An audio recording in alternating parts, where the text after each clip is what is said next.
Good morning, everyone. We'll call to order, and if you'd join me in prayer and pledge, please.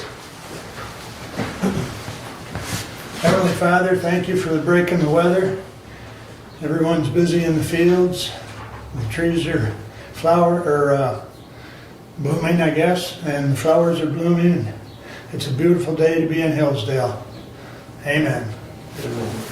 I pledge allegiance to the flag of the United States of America and to the republic for which it stands, one nation, under God, indivisible, with liberty and justice for all.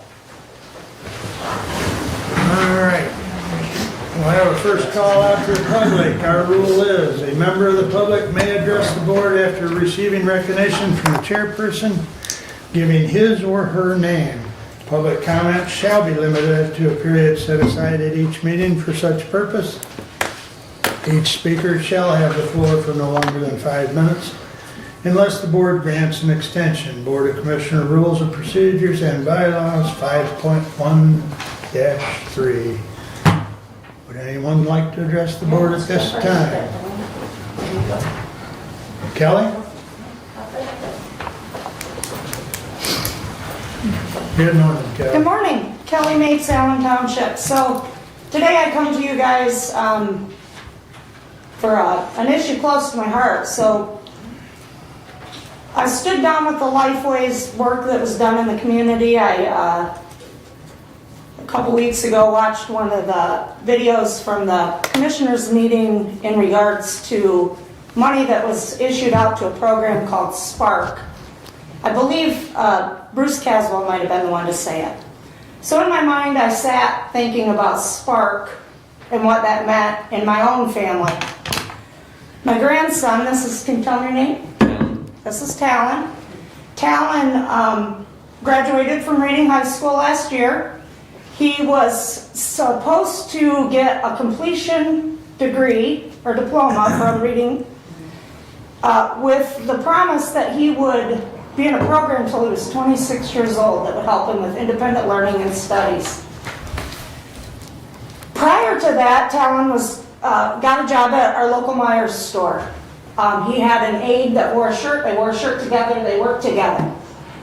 Talon will tell you that was the best ice cream sundae he ever had. Talon loved working at the Myers store, right? Yeah. So when he graduated, he had to take a little break from school until obviously the new school year, I believe, started. And he was going to get to go back out to Myers to bag groceries. Well, when the time came, we got a call. Him and I were in Florida. We flew home because respectfully they asked if he could be interviewed on Monday for a program. So we came home. He went to this interview with his dad and went through a questionnaire.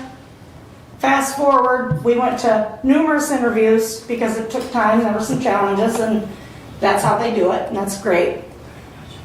At the end of the day, he was told he was going to have to open an email so he could take do 100 applications. He could job shadow at the sheriff's department and at the college because he liked WWE. So they thought you could be what was it? A commentator. Okay? We were up for any of that, but at the end of the day, in the car ride home, Talon expressed what? What did you just want to do? Go back to Myers. Just wants to bag groceries at Myers. That's what he'd like to do. That's his wishes. Okay? Fast forward, we're 1 year out almost. Talon sat home every day, all right, with no help from our community. By the grace of God, he's got a good family and is blessed with siblings and parents that love him and grandparents that think the world of him, okay? I heard about the Spark, so I made a phone call. First, I got into 501c3 and I noticed that somebody was paying themselves a wage of $50,000. Second, Talon and I drove around the building to check it out to see if it was something maybe he'd be interested in. Third, I made a phone call. So when I made the phone call, I said hello. This individual said hello. I said hello. This individual said hello. She said, who is this? And I said, I'm the person that pays taxes to your program that you can't even pick up the phone and say, good morning, this is Spark. I'm so-and-so, how can I help you, right? 30 years of professionalism, I answered the phone call, who I was, who I worked for, right? So fast forward again, I want to know, Talon and I would like to know, is this a private program or a public program? And do we as taxpayers through millages, do we fund private programs? Do we fund selective programs? All right? And then Talon and I are going to be looking into what's available in Hillsdale County, whether it's paid through a millage or whether it's just open for people like Talon.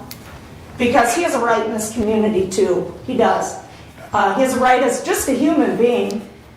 And he has a right. What would you like from the program? What's the one thing you told Grandma Kelly you'd like from the program? Just go back to Myers. Listen, he wants to go back to Myers. What's one other thing you'd really like just to have a what? Oh, a friend. He would like to have a friend, right?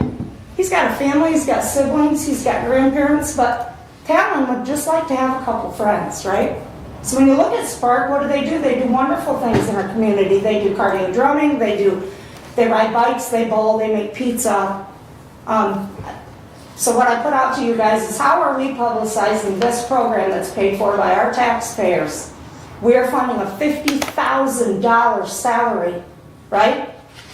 Many questions come to mind. And I just want to make sure, and I'm going to leave this with you guys, that Talon is a disabled individual, documented individual. He's been assessed professionally. And I want to know what his rights are to be a part of our communities, our community programs. Thank you. Thank you. Anyone else wish to address the board at this time? Stephanie, good morning. Good morning, how are you? Good, thank you. Stephanie Scott from Adams Township.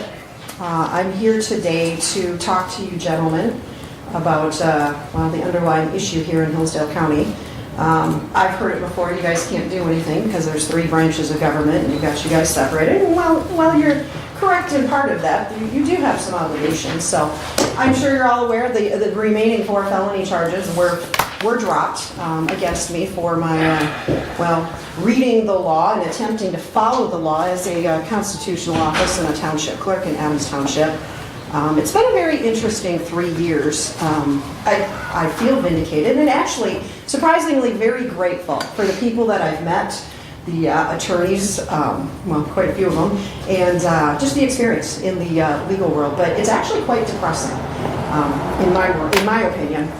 So I've studied history for a long time. I'm out here because of the college. I'm out here because my daughter is a graduate of the college. I thought this would be a conservative oasis of people that understood rule of law and believed in the founding documents and the things that this country was standing for. And I found out it is completely the opposite. And it's just mind-blowing to me that I even had to go through this here. But I'll continue on the fight because I had a bumper sticker on my car for, it was 15 years ago. I drove it around for probably about 6-10 years. Pursue truth and defend liberty. And I'm going to keep doing it. And despite all these hits that I'm taking and the monetary and the slander and all that kind of stuff, I'm going to keep going because I do believe in rule of law.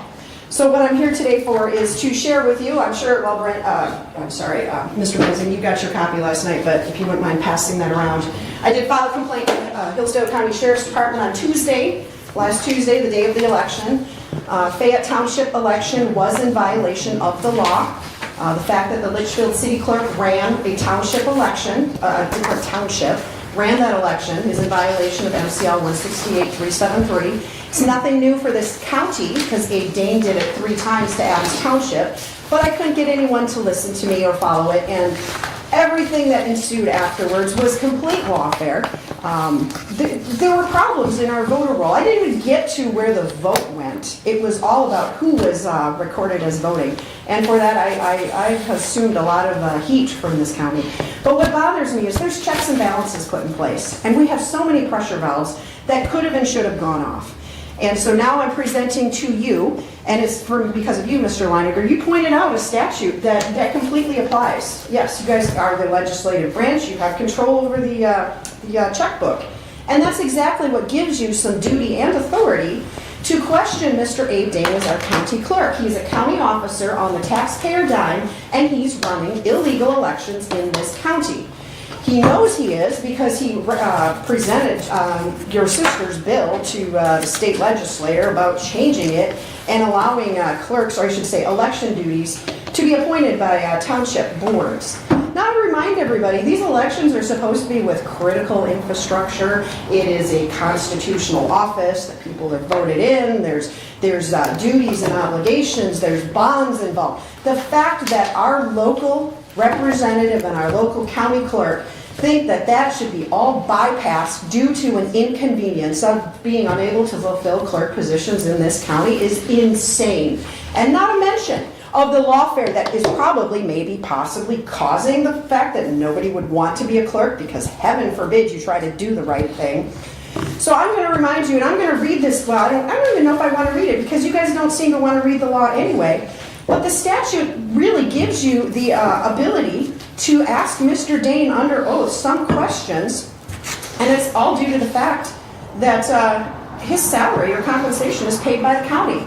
This is on the taxpayer dime that we're putting up, and now it's 4 elections in this county since 2021 that have not been lawfully held. That either the county clerk has come in and assumed it, or he's told another clerk, go ahead, violate the law, come in and run an election in another district where there's no statutory ability to even do so. And again, he testified on his bill. He knows there's limitations, and he did it anyway.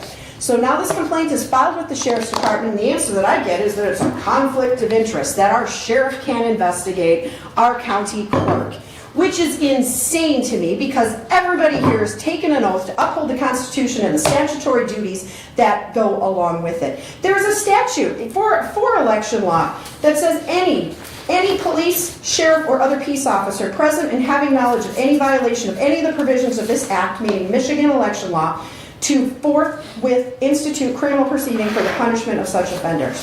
So if our sheriff isn't going to investigate, it is terrifying to me of what they will do for friends. It's terrifying to those of us that would be considered not friends in this county. Thank you. Your time, Jack. Thank you.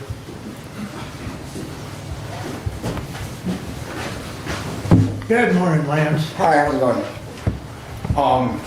Can somebody write these numbers down for me? Commissioner, per rules of procedure, the speaker must give their name.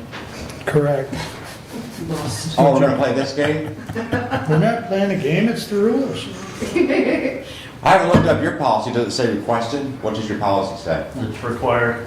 It says required. Yes. Can you pull that up for me? It's right on the back of the agenda, sir. Just give it Lance and tell him what you want to say. No, I'll do it next time, because I'm pretty sure that's not probably right. Anyone else wish to address the board at this time?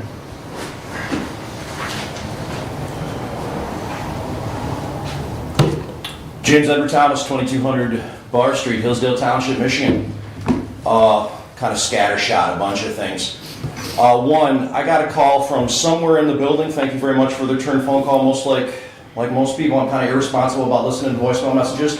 Haven't listened to the voicemail yet, but just heads up. When the call comes from this building, my phone says scam, likely, on it. So maybe there's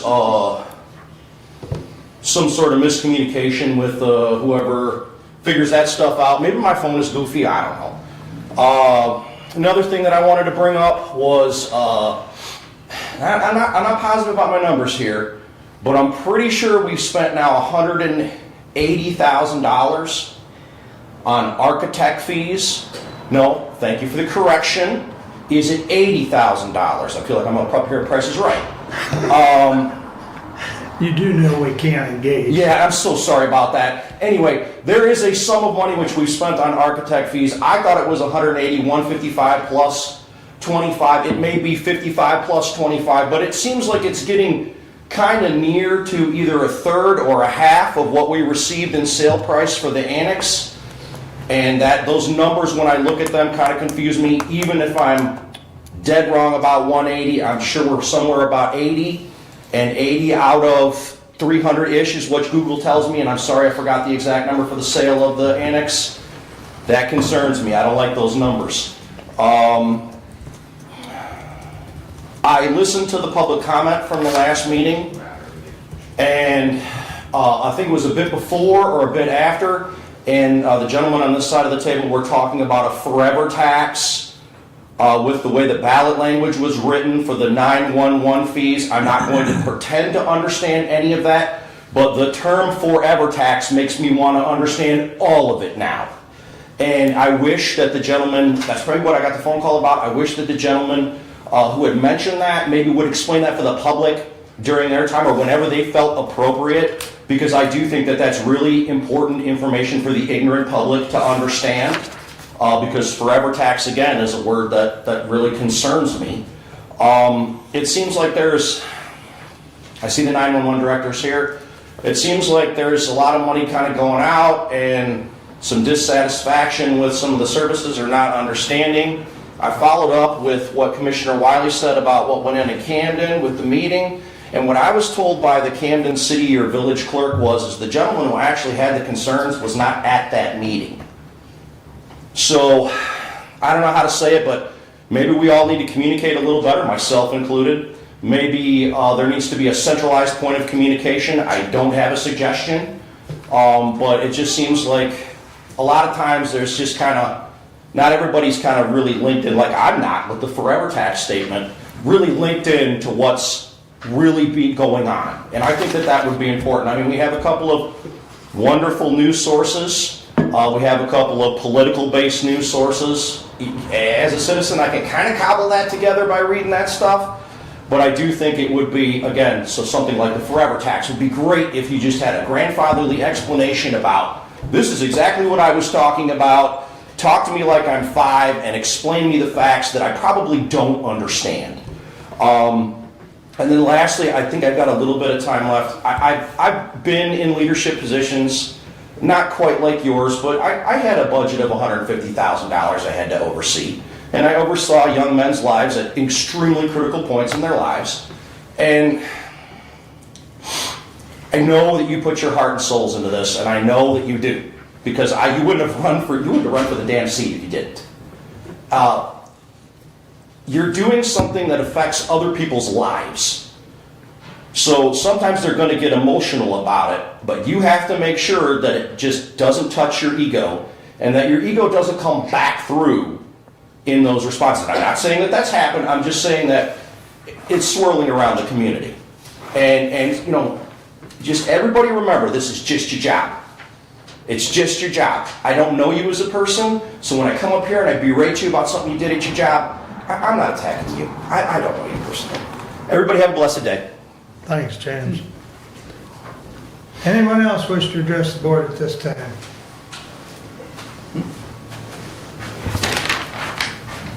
Last chance, you gonna let me talk or not? Your name, please? You're gonna require my name in Yes, order to sir. speak? That's our rule. Okay. Thank you. Anyone else wish to address the board at this time? There will be another public comment at the end of the meeting. I would entertain a motion to approve the consent agenda. So moved. Support. Any additions or corrections? Hearing none, all in favor signify by saying aye. Aye. Opposed, same sign. All right, the consent agenda is approved, correspondence is listed. Any comments at correspondence at this time? Brent, do you have any comment on the Acosta resolution concerning that drain issue? No, and right now I can't even open it. Oh, okay. I will say, there have been some bills introduced regarding the drain code in the legislature. In conversations with the drain commissioner, those, if enacted, would not be beneficial to the drain operations specifically here in Hillsdale County.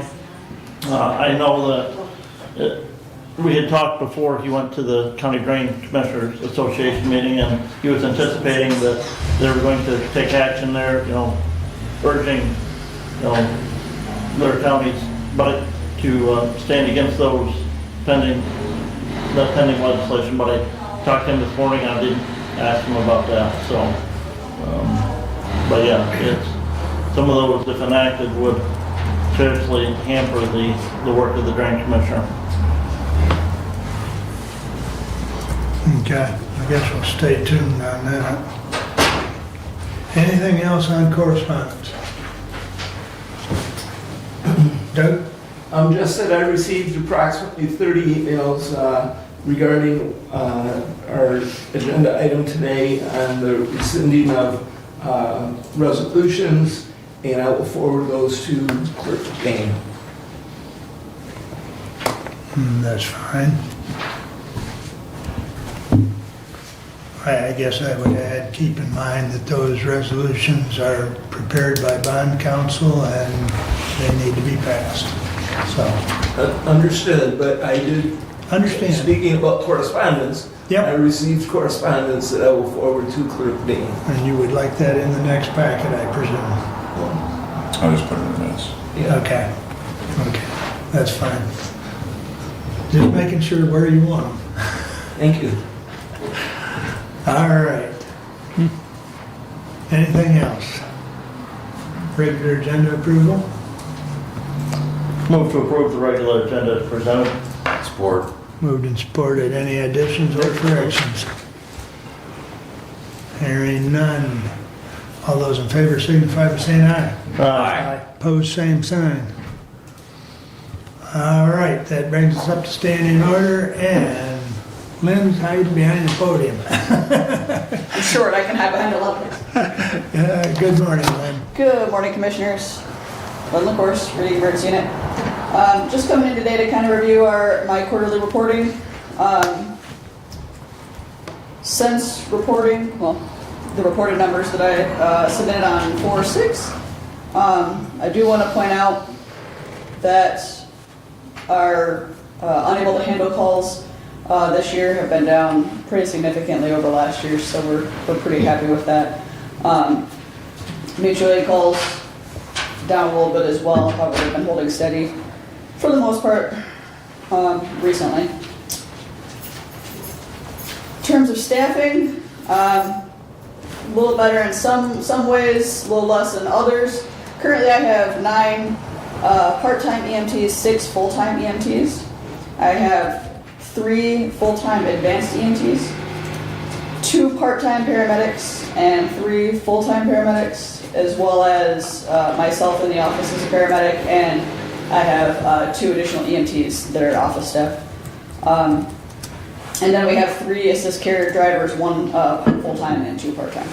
So staffing has been holding. I have 4 EMTs currently that have been offered positions, and they're in the process right now. So I'm kind of getting them started. In terms of our year-to-date response times, I'm going to remind you that the average response time is about 8 to 12 minutes throughout the U.S. overall, 14 to 15 minutes in rural areas. Currently, our dispatched on scene for the year average is 11 minutes. 15 seconds are rolling, so the time they start moving to the time they arrive on scene is 8 minutes and 26 seconds. So we're right in the middle of those numbers. So pretty happy with that. Just kind of mentioning in our service enhancement that we've been working on.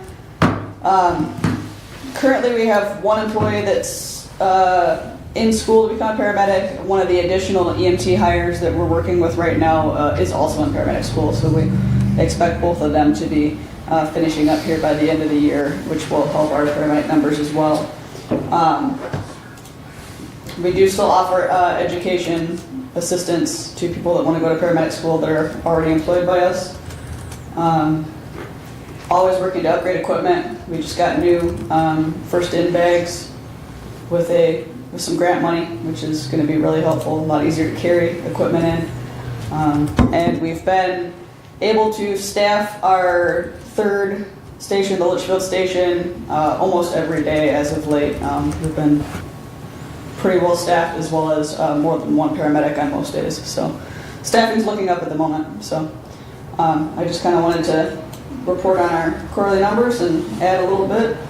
Anybody have any questions for me? Lynn, Yes.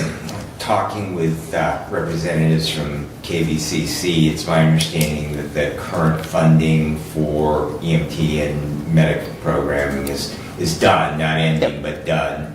So we continue to have, number one, a problem of getting in, but we also have a problem with people who are licensed that are just not working in the field. They may be working, and, whether it's as an ER tech. Right. I know Hillsdale Hospital has gone back to hiring AEMTs Yes. and medics as ER techs. So, but they're not working in the field, and so I just wondered, I just heard you say that you are continuing to offer education assistance, and what the local landscape looks like now that those education support programs have ended, what the thoughts are in regards to continuing to get people, both young and old. It's rather ironic that many people seem to, somewhere around 50, enter EMS, as well as 18, 19, and 20-year-olds. Yes, that radical life-changing midlife thing, which works out well for us, so I'm not complaining, but it is always an interesting choice. That does make the climate more difficult for sure. In fact, one of our current employees that is in the paramedic class was fully funded, 100% scholarship. So, I mean, that was wonderful for her. And unfortunately, with that dropping out, it's making it very difficult for a lot of people that might want to move up. There's not a lot of motivation to try and do that, especially when these classes are, from EMT to paramedic, are anywhere from $12,000 to $18,000. And there's, unfortunately, the wages anywhere don't make that easy to pay back. So we're seeing that challenge. We do, as I said, offer education assistance. Any of our EMTs that want to upgrade their license, as long as they sign the contract, we do offer education assistance, as well as they do have to work for us for, I believe it's 2 years, or pay it off. That's their options. And so people do take advantage of that, which is great. The challenge, of course, right now is that there's not a lot of people wanting to move up. It's a lot of responsibility and a lot of difficulty for not a ton of reward, as we know. So that's why a lot of the people are working in the ERs and elsewhere with their licenses, because they can be in a well-heated or cooled, well-lighted, relatively safe environment with the same licensure. So we do see that problem in EMS. I don't know how the climate's going to change with that. I know the state was working on potentially some more education funding, but I don't know where that's headed right now either. So we continue to support anybody that already works for us that wants to go through the classes. As for outside, I don't know. I know Michigan Works has been able to do some in the past, but I don't know that it's going to continue. So it's just a challenge. It's one of those things that we're trying to see how we can overcome it as an industry, and what the best options to move forward are. So, Thank you. Any other questions? Any other questions for Lynn? All right. We'll see you next time. Thank you, guys. Thank you. All right. Our next item is a closed session. Andy will arrive here in approximately 15 to 20 minutes. So we will continue until he gets here with committee reports. So Doug, you are up first. Okay, thank you very much.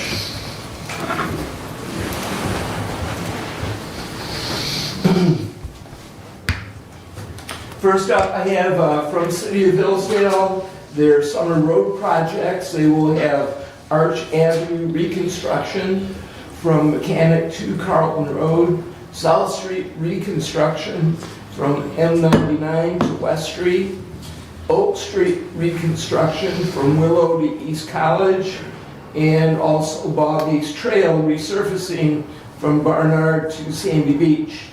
The planned expense on roads this summer in the City of Hillsdale is in excess of $1 million. From facilities, my report is that on Saturday, lightning struck and shattered the pine tree on the North Courthouse lawn. Thank you to Deb and her team for the cleanup. It was a dangerous, with all the shards and all the branches that had actually exploded on that courtyard. It was the entire courtyard. It was quite dramatic to look at, actually. So I want to thank Deb and her team, especially Jeff, for coming in on Saturday. Arrangements are being made to remove the tree. Michigan Works Southeast sent the county a request for a proposal for their lease. That has been filled out and returned to Michigan Works Southeast. When the lease arrangements are finalized, it will be brought to the full board. Expressive Architecture has been contacted for a site visit and evaluation of the historic courthouse. We are waiting to hear back from them. Even though this board approved the evaluation, there is concern about lack of space in 2B District Court in the historic courthouse. Parks has sent a budget amendment request to finance for continued weed control, and that completes my update unless there are questions. Couple questions. What's the action on that request? Do you have for the budget amendment for the weed control? What is the request? No, what's the status? What's the status? As I understand, it's been sent to the Finance Committee, so perhaps Commissioner Langinger can answer that question. And we can answer that now or in the Budget Committee report, but we have met and discussed it. Okay.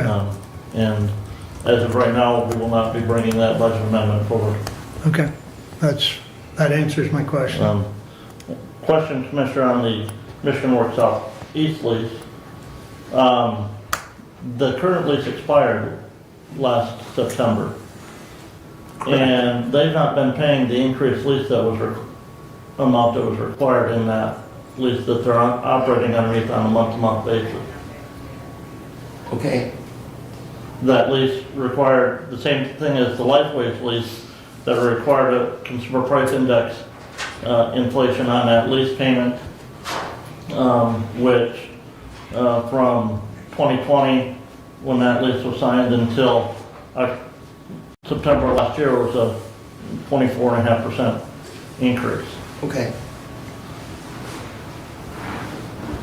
So I think we need to make sure we get that addressed as well. Okay. Brad, you had a question? I was just curious if there was any damage to the fountain from the lightning strike. None that I could see. It seemed to avoid the fountain. The fountain has not been turned on yet. Yeah, I saw it was drawing the picture. Yeah, so I could not tell that there was any, without doing a real inspection. And once they turn it on, I think they'll find that out. There was an email, I don't know if you saw it from IT or Dave Holcomb, that there is some habitat issues at the Right. end. I actually did have a discussion with him that we lost evidently a door contact in one of the buildings, and that thought might be a controller, so. Yeah, I don't know if there was any computer damage, but, I'm sure he's on top of that. Right, Habitat has been contacted, and per David's email, and in my discussion with Dave as well, it's really hard to say and pin down that it was the lightning. It could be something that was just, either a software or some kind of a connection that naturally, over time, it could be coincidental that there was lightning, although it could have been the lightning. Yeah, I don't really believe in coincidences when it comes to lightning, because we had one time, and it was amazing the different things that it took out and the variety of things it took out. Yeah, In and over about 5 time, different certain locations. relays and connections are not as strong as other times, and it could be the lightning that Yeah. finally, made the difference. So, but in any case, Habitat is contacted, and With the insurance guy sitting here, I'm sure that needs to be turned in as an insurance claim. I think Well, Yes? No? talking, what I've heard is dollar value is probably gonna be nowhere near as close to our $1,000 deductible. Oh, Well, other than the tree itself and that damage, but yes. So there's cleanup costs for having Jeff come in on Saturday, Yeah. and, you know, by the time you add everything up, I don't know what that total's gonna be, but Deb is aware of that as well. okay, okay. All right, anything else for Doug? All right. Kevin, we're up to you. Yesterday at the VA meeting, it was brought up that there's 7 scholarships going to be given this year. I didn't bring my pad of paper, so I can't.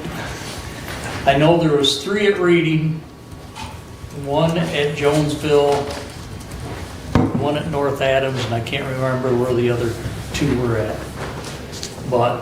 And that's what I have for that. And at the MAT conference, I do remember that they did talk about Senate Bill 771, which is the septic tank inspection thing, is back on the Senate floor again after being down for 2 years, and now they brought it back around, and more to come on that. And that's really all I have. I believe that's statewide sanitary code, Commissioner, 771. Yes, well, Senate Bill, Yeah, Senate Bill 771, statewide sanitary code. yep.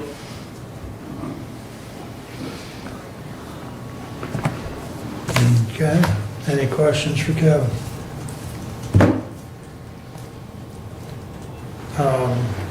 I got one question. Did they get members of the board to be present at class nights to pass those out, those scholarships out? Yes, Okay. yep, that's all All covered taken care there. of. All taken care of. This year, they're doing it differently than what they're not gonna be giving out a check, they're gonna be giving out a certificate.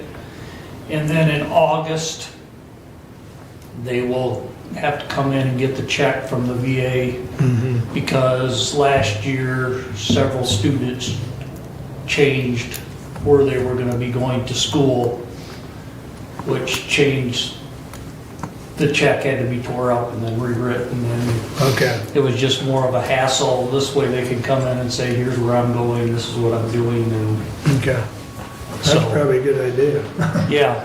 Saves writing 2 And checks. some of them, I guess, in the past, they've lost their checks. You know, you put it up, you get it right now, and it sits around, and it's like, oh, where'd that go?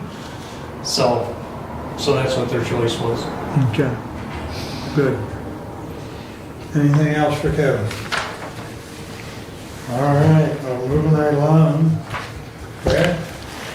All right, I will give my activity report first, and then we'll move on to our discussion items. So, Commissioner Engels, the sheriff, and myself met with the Jackson County Animal Shelter at their facility in Jackson on April the 28th. They have a very, very nice facility. Anyone who drives in Spring Arbor Road goes by that. Very nice, very well run. And quite surprisingly, fairly low on the population, the number of dogs they actually have a lot of capacity to handle more. So the outcome of that discussion, basically, we asked them if they would be willing to enter into receiving dogs that were picked up as strays by our county sheriff. The shelter manager was very receptive to that idea. They actually need dogs.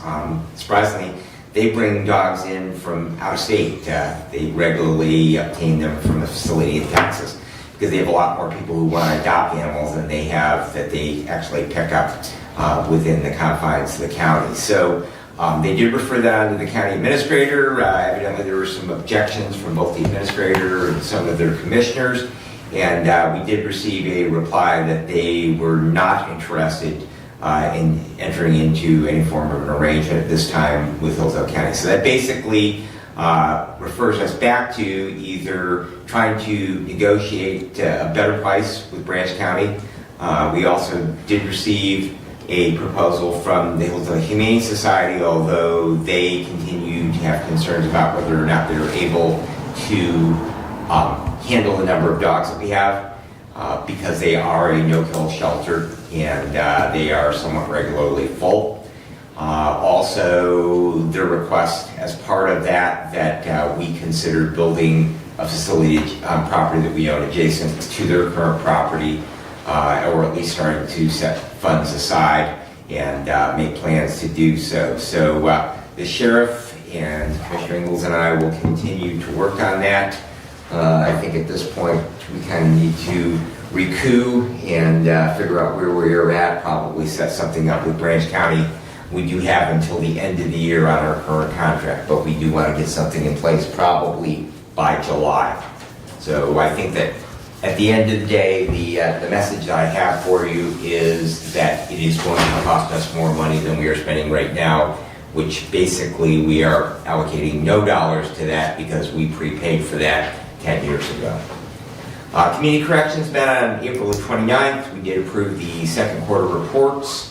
Community Corrections, as Commissioner Leiner pointed out, the funding for that has been moved under the MSP budget. However, it is not necessarily allocated to be distributed to Community Corrections. So there is still some concerns regarding the 2027 state fiscal year, whether that will be funded or not. So we continue to watch on that matter, and as budget proposals here with the county move forward, but at least we are currently funded through the end of September with that. We did meet, Commissioner Ingalls and myself met with all three judges and their court administrators on May the 1st regarding the move comp time into ADP. Currently, the courts have been keeping track of that independently from our payroll system. We did agree that we would do that, or at least attempt to do that, starting with the first pay date in June. We did ask that Derek meet with all three court administrators to get a handle on how many hours each employee in those courts did have, and to get that moved into ADP. There were some concerns expressed that our policy in regards to comp time does say that it is paid at overtime rates. In other words, that comp time basically is in lieu of paying overtime, and so it needs to accrue at 1.5 times the hourly rate, not at the hourly rate. And so there, like I say, our current policy, one of the judges was not confident that we were clear in stating that, and so we do want to make sure as we are looking at the handbook, and I know we will have some discussions later on about that, that we clearly state that it is at the time and a half rate. So, but we will continue to work on that. We are hoping that we will be able to get that finalized by June. Hillsdale County Medical Control met on May the 7th. We did adopt updated protocols. Those will go into effect after there's a mandatory waiting period on those, and then they will be in effect within about 2 months.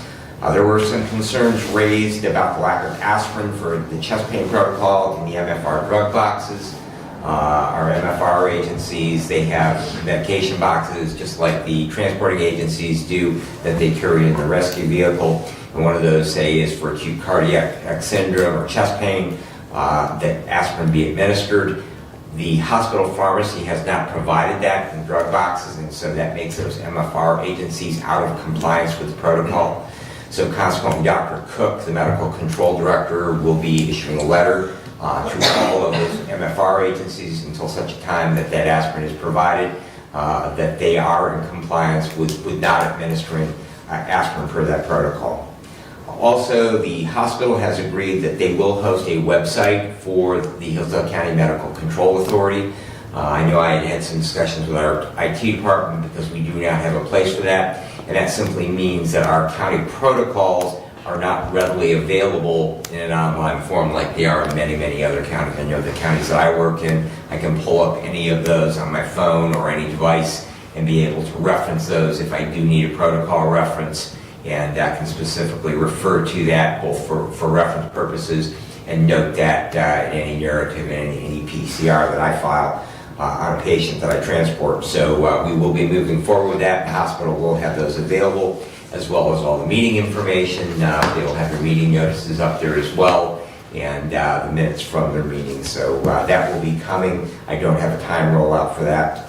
And also discussions do continue regarding priority dispatch. I know Mr. Whitaker hosted that, and we continue to try to work through some difficulties to make that happen here, whether they be a lights and sirens. Right now, it's really at the discretion of the responding agency.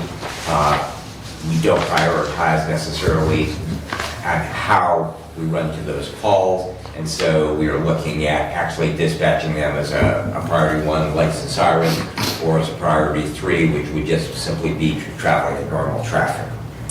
And our next medical control meeting will be on June the 30th in this space here. All right, moving on to the facilities discussion. Commissioner, Would you like to take a break? I would much rather we go to Yeah. that closed section first before we have that I would discussion. be happy to yield the floor to them. Well, that's fine. Then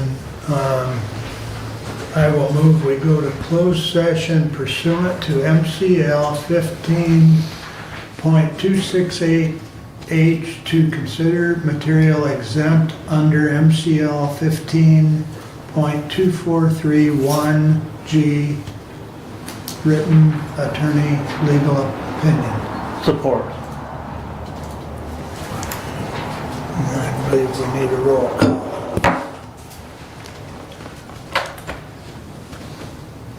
Commissioner Ingles, Yes. Commissioner Collins. Yes. Commissioner Wiley, Yes. Commissioner Benzing, Yes. Commissioner Leininger. Yes. Passes 5-0. If I could ask the public to step out, we will let you know as soon as we conclude. Is there a cake or coffee out here?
Well,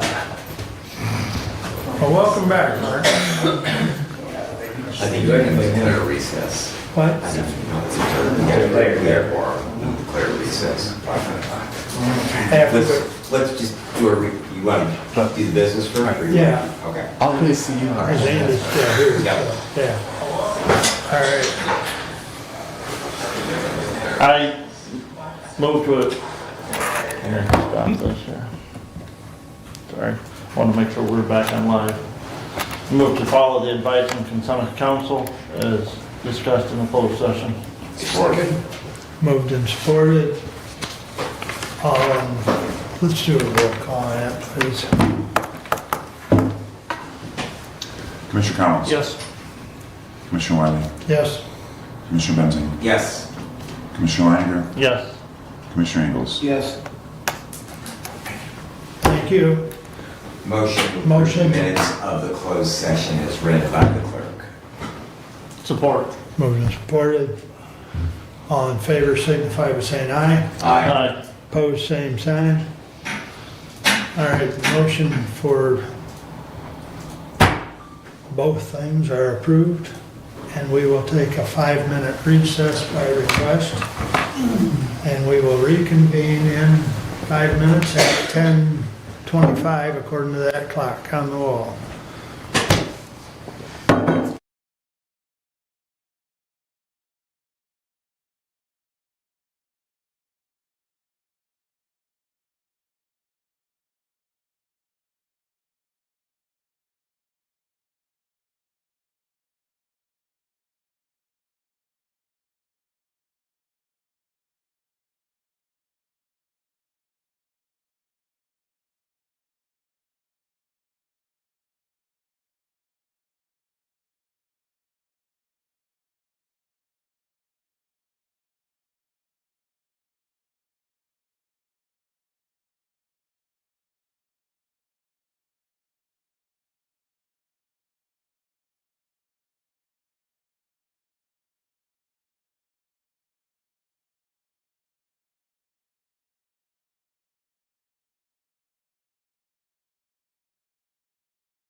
Run, you're late. It's 1 minute late. All right, we'll reconvene and we'll continue with our discussion with Mr. Benzing on facilities. All right, thank you, Mr. Chair. So the Management Personnel Committee met last week per the request of this body to discuss the course to take with our facilities department. We were charged with looking at that job description and also a recommendation as far as posting it. So as you know, we are not only short of a director of that department, we are also short of a deputy director at this time. So it is the recommendation of the Management Personnel Committee that we consider a restructuring of our facilities department and that we have 2 working positions with that, with the elimination of the director position. So, and that can be looking at a facilities administrator and a facilities coordinator. So, the administrator position, our thought is that Deb Mesker, who has in the past year, with Randy's planned retirement and ultimately did retire, she had taken on the day-to-day administrative duties within that department, doing procurement, tracking payroll, things along those lines, and she's become reasonably proficient at that. And so consequently, our recommendation is that a new position be created, a job description be written for that would tailor that with the duties that she has been undertaking, like I say, for approximately the past year, and also then applying classification study to that to compensate her accordingly for those responsibilities. On the other side, on the actual work side, I know I was here shortly after Randy started, back roughly 2000, well, I came on the board in 2009, in my first term, and Randy started, I believe, in 2008, shortly before I did. I know I was attending meetings while that hiring process was going on, and so Randy, over the years, evolved in that position from an individual who was a working member of our facilities department to more of an administrative role. We would see that individual really as a working supervisor for our staff, that they would see that the job tickets were carried out, assigned to the correct person, and then followed up, and then turned over to the administrator of that department to close those tickets out. They would be based upon the skills that they would bring, that would fill in with the other personnel we have, and see the day-to-day operation of the department were carried out. One of the things that we have identified in Randy's absence is who responds to the alarms. And so we would probably need to parse those duties out. It would be an on-call, whether that would be between those 2 positions as we're looking at those job descriptions, but probably we would have to allocate some form of scheduling between the 2 of them, that those 2 individuals would be responsible to be on call and available, so that we would have someone, if we did have an alarm go off, that they would come in, see that the alarms were reset, go ahead and correspond with any law enforcement or other emergency personnel that might respond to that, and get the system cleared and back up again. So that is the thoughts that we have. Commissioner Wiley, I don't know if you have anything to add to that. We have also had some thoughts that until we finalize this, we probably need to have an individual that would be as an acting department head.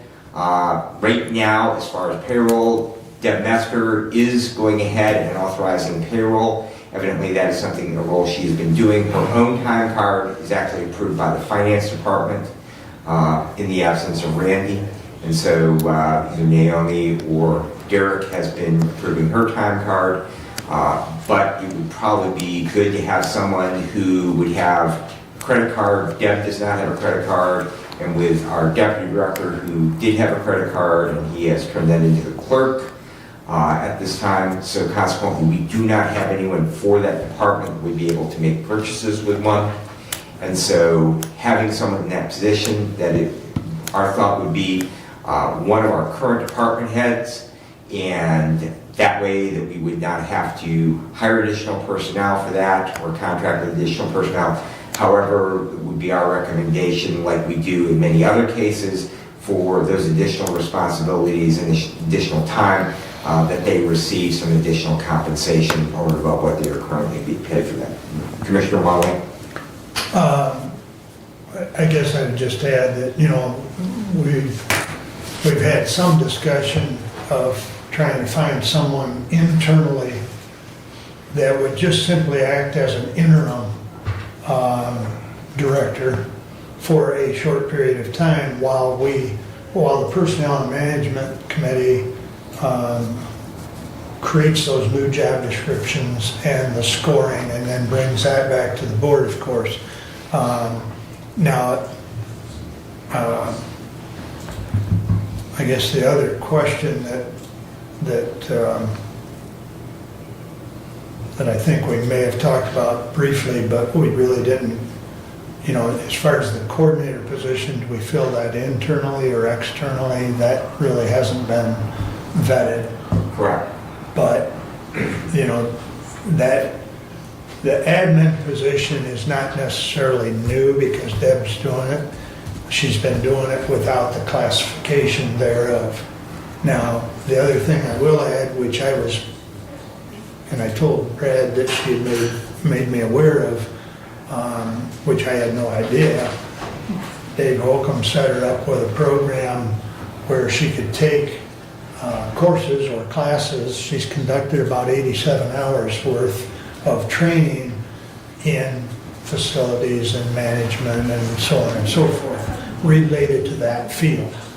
So she has taken on an endeavor to better herself to take on that role. So I think that adds credence to our suggestion, if you will, that, you know, she take over the admin role, and then we get her classified and paid accordingly as soon as possible.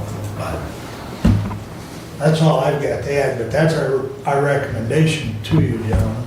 So, comments? Well, how do we go from a currently filled deputy facility director and go to an administrator job classification? Are we going to eliminate that position then? Eliminate which position? The deputy director. The thought was, yes, we would eliminate And both so- the director position and the deputy director. And so eliminating that position, the person in that position would be eliminated as well from the payroll. But we would still need an individual to do those duties. In other words, the duties that our facilities department have been undertaking, the position we would actually be eliminating and not refilling would be the facilities director position. That position and the pay and benefits would then become available to make up some of the increase. Obviously, there would be more funds available than any increase. And then as far as where that new coordinator position were to score at, the pay for that would be set based on that.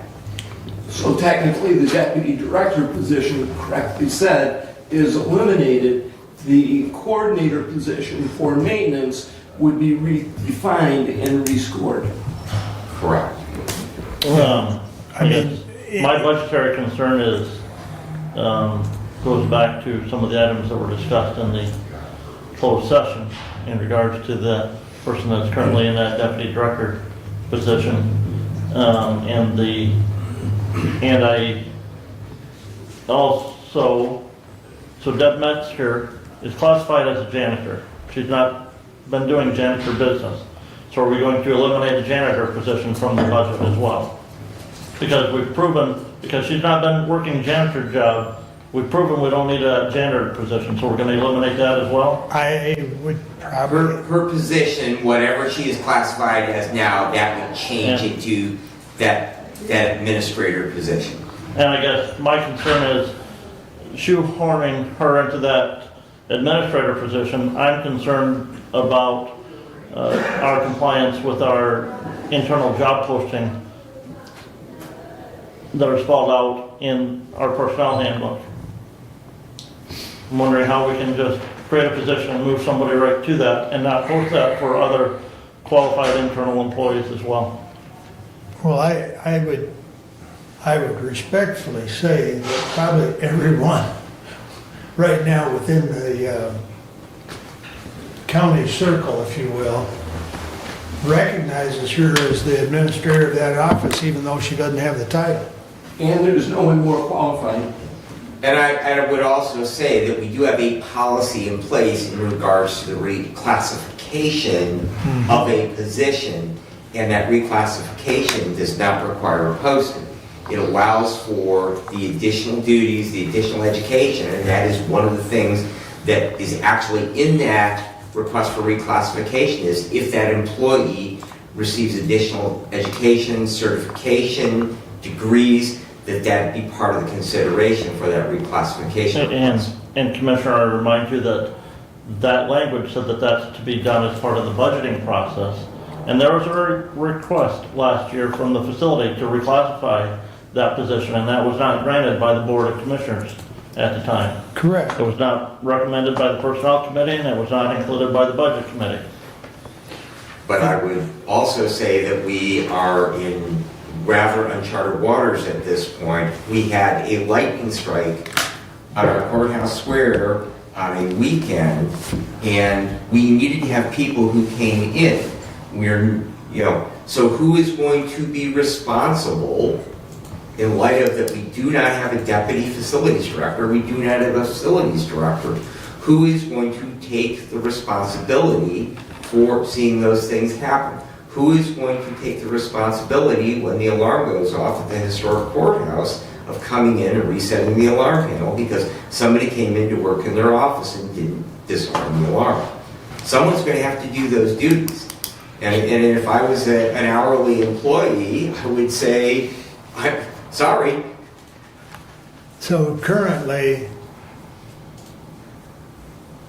Deb has taken that responsibility of the alarms, and I believe if it hasn't happened, it's going to happen shortly. David has gotten her a work phone so that he's going to set it all up so that the alarms go to that phone and so on and so forth, so that the alarms aren't on her personal phone.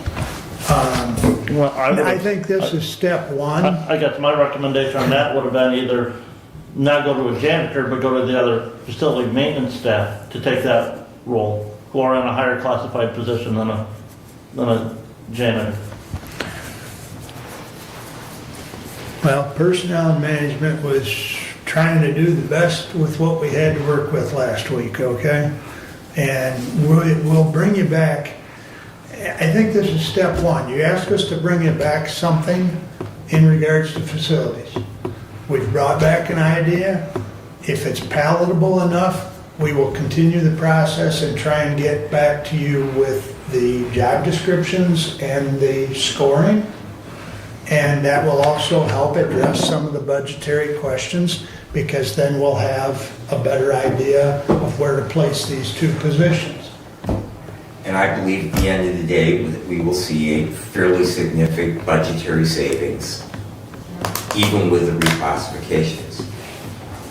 Again, my concern is we need to make sure we chat with personnel, legal counsel I understand. regarding the one position. Yep, understood. Understood. Because Yep. You don't need to say it. I think we know what you're getting at. Kevin, you've got a comment. I can see why it was turned down, the reclassification in January, because at the time we had a director and a deputy director. Now we have neither, and something needs to be done. legally we have a deputy director. True. Yes. And Okay, can we make it, instead of making it, yeah, I believe we will have to leave that position in place until the resolution of that situation. But that would be a question for Labor Council. So however the needs of the department are that we do need to have the staffing to be able to, we're probably going to have to hire somebody. So, because we are short one position doing the work, and if nothing else, just the response, because we do need people through the weekend, after hours, and with the staffing we currently have, they probably cannot fulfill those commitments. Go ahead. And beyond the discussion that we've had right now, we need to maintain efficient service through the facilities department. Correct. Part of that efficient continuation of service is the jobs that have been incorrectly classified that are being done. That needs to be resolved. Because Deb, who's been specifically doing those jobs, needs to be able to continue that. If not, then the continuation of efficient maintenance and facility service will not happen. Well, Well, I think this is our opportunity to restructure that department as Brad laid out, okay? We will try and get some more information prepared for the next meeting. And if we get it done quick enough, we'll see when we can get together. We'll get it shot out ahead of the meeting, and continue this discussion. But we are fortunate, I think, that for the most part, that department is somewhat on autopilot. The individuals we have know what to do and are keeping the day-to-day work going. But we are short, in reality, a couple people right now. So we'll need to address that as quickly as we can. So, but that's, we hear the budget concerns, we hear the concerns about, that the reclassification was turned down. well, my biggest concern is we had a director and a deputy director having somebody work outside of their classification. Because those things that Ms. Metzger's been doing were not her responsibility. They were the director's and the deputy director's responsibility to do. There's no question. And that is one of the concerns that Brad and I discussed as far as restructuring. And we make it right going forward. What action do you want from this board today? If you want us to continue, we will. If you don't want us to continue, we'll regroup and think of another idea. But I guess if what we've presented today is palatable enough to continue, we will continue on the path. Continue. Is that the consensus? Well, again, You're looking for more information, we'll get it to you. I'm still leery as to the actual cost savings short term, because, Well, I think, Brutally honestly, I don't know that there is going to be, other than the lack of paying a director's salary, I don't know there's going to be any cost savings, because right now, all of our HVAC stuff is going to have to be contracted out. Right. We don't have an employee to do those things. right.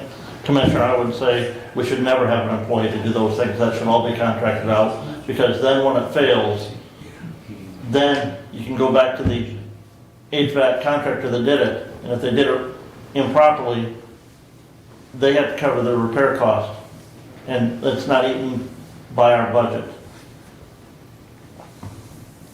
We can certainly, Well, that's going to be tested because yeah. Adrian Mechanical was outside this morning, taking care of what needed to be done in this building. And we have been using them a little more lately Yes. anyways, so. All right, well, we'll do our best to get something for the next meeting. Knowing this weather, I'm sure I'll have a couple rainy days. And just to that, I would like to have, if nothing else, Deb's reclassification and job description ready to go for our next meeting, so that we can compensate her for the work that she has unofficially been doing Correct. She has definitely stepped up and done even more work, and we need to compensate her accordingly for that. Agreed. We'll, yeah, I agree. At the very least, we'll put that on as an action item. And then the rest of it, we'll try and have something prepared as far as the coordinator position. And we'll also do a little brainstorming. Probably Commissioner, with Labor here's my Council. question. You know. Who is the ultimate person in charge of that department then going to be? Is it going to be the administrator or the coordinator? Neither. There's going to be an interim director who will, No. Once this is done, No, who is in charge? Ultimately, as far as if we were to place on our organization chart, those two positions would report to the Board of Commissioners. Okay, but both positions would report to the Board of Commissioners, so it's not a... Correct. Correct.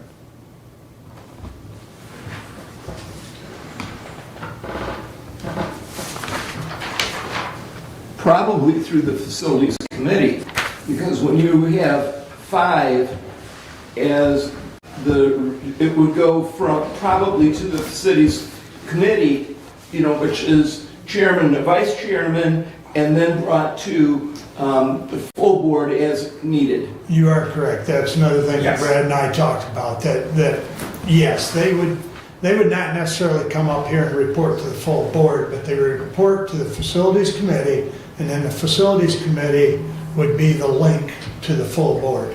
So you're absolutely correct. Thank you. Yep. So we'll try and have more spelled out for the next meeting. And as Commissioner Benzing said, this is uncharted territory. We need to be willing to act as we need to act as commissioners. Because we want the county to get the service and the benefit. So, Okay. All right. I think we've got our marching orders. All right, that, Well, I still, in that, because that still brings up an issue then, who will be responsible for hiring other people in that department? Well, The problem, Commissioner, with 2 heads, yeah. which one rules?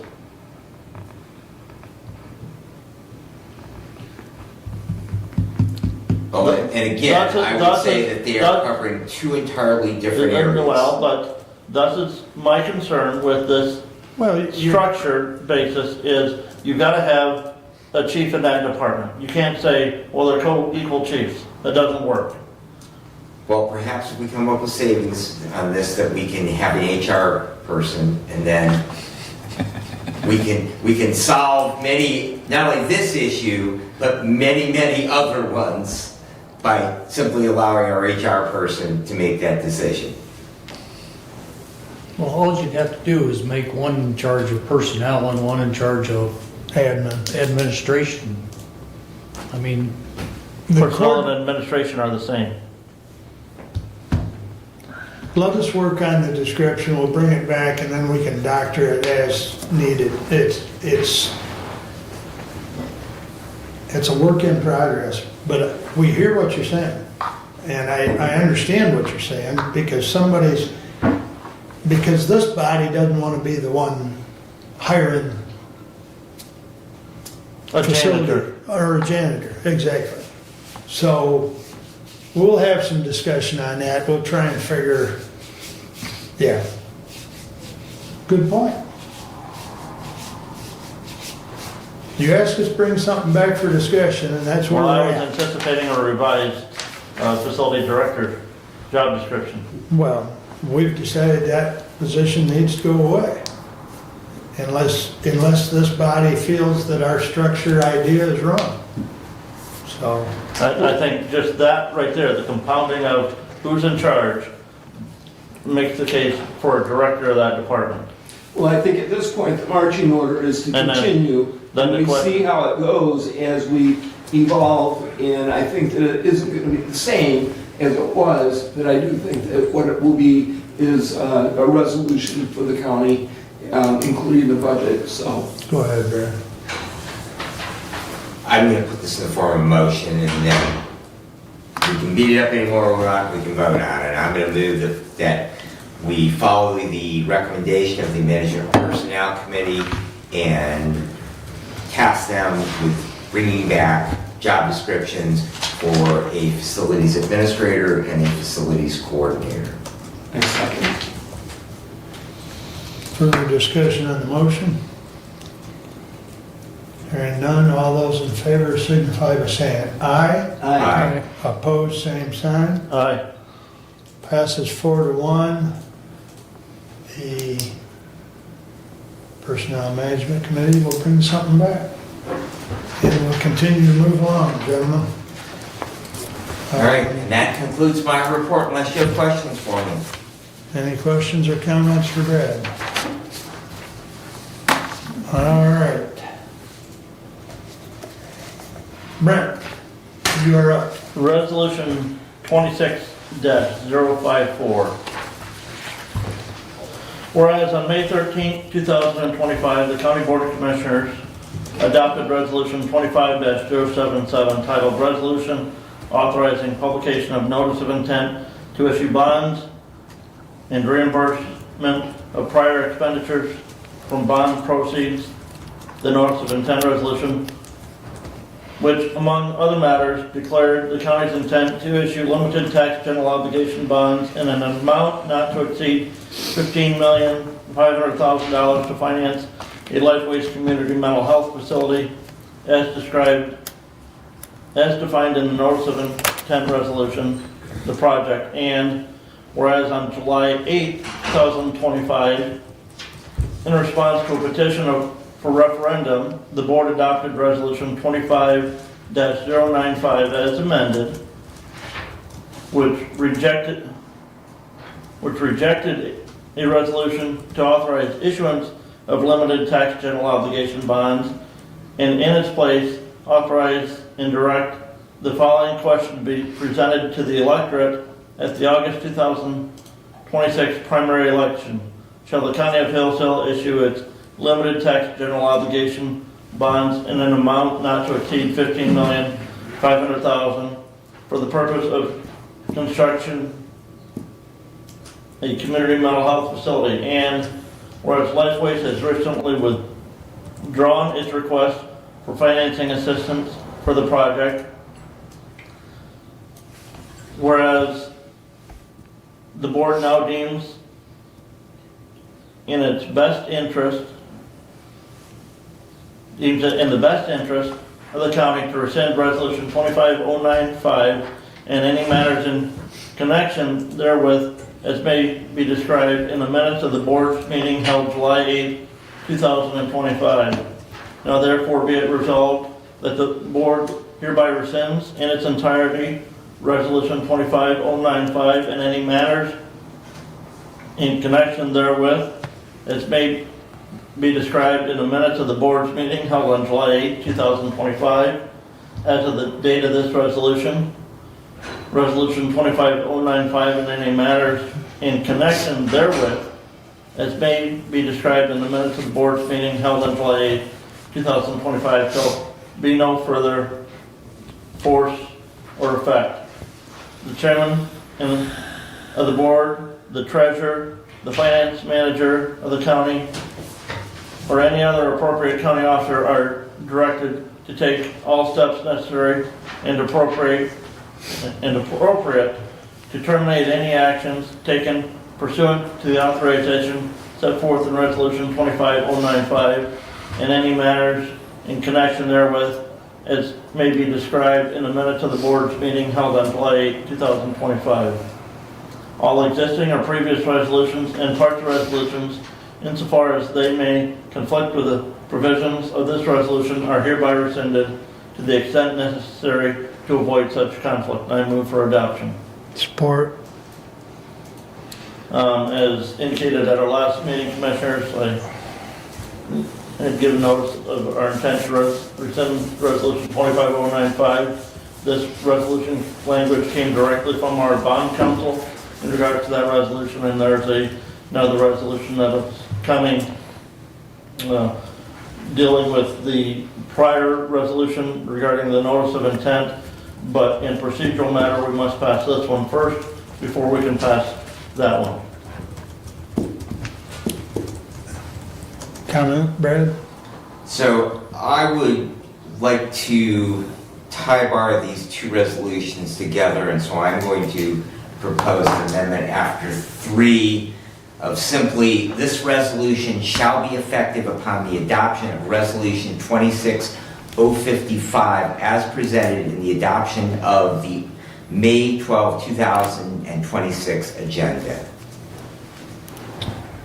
You're making that motion? I'm making that motion. Can I see that, please?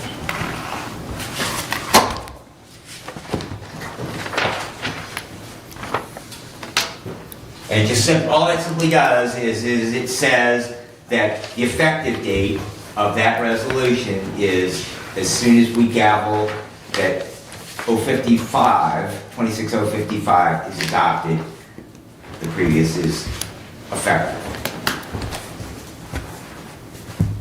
Well, before we go any further, is there support for such? This wasn't prepared by bond counsel. Can you read the motion amendment, please, again? So this would be added at basically the Yes, bottom of the right. resolution? You can title it number 4 if you would like, because there's language there in that resolution that talks about the order, so. This resolution shall be effective upon the adoption of Resolution 26055 as presented in the adoption of the May 12, 2026 agenda. A second.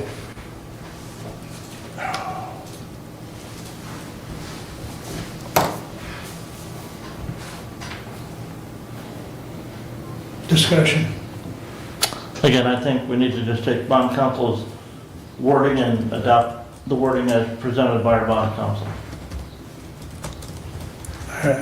Personally, I would echo that because he prepared both of these, and certainly if he had wanted that language in there, I would have thought he'd have put it in there, but that's just my opinion. Thoughts, Kevin? Thoughts, gentlemen? Roll call? Please.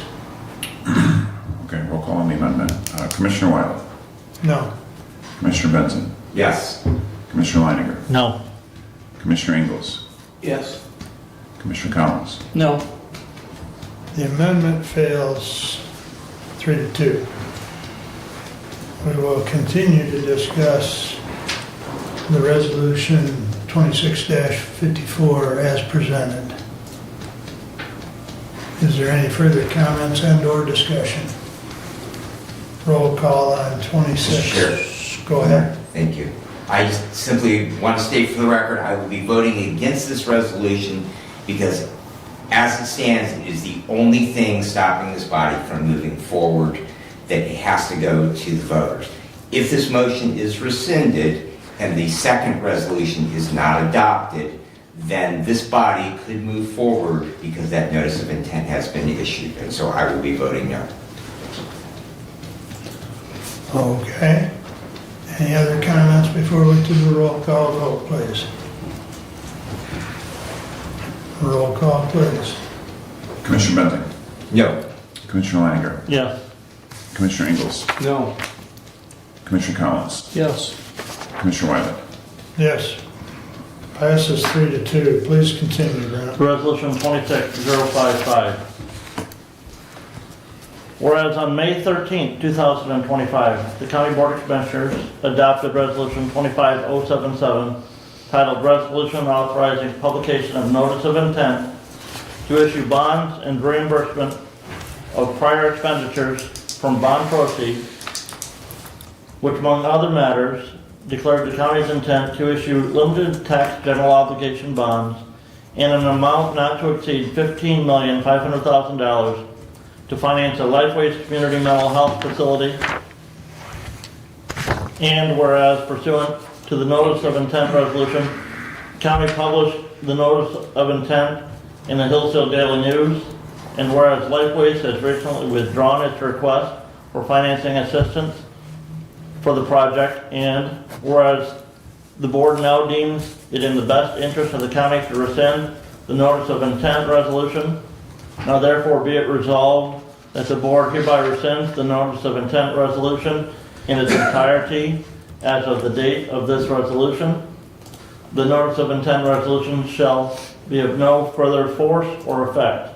The chairman of the board, the treasurer, the finance manager of the county, and any other appropriate county officer are directed to take all steps necessary and appropriate to terminate any action taken pursuant to the authorization set forth in the notice of intent resolution. All existing or previous resolutions and parts of resolutions, insofar as they may conflict with the provisions of this resolution, are hereby rescinded to the extent necessary to avoid such conflict. I move for adoption. Support.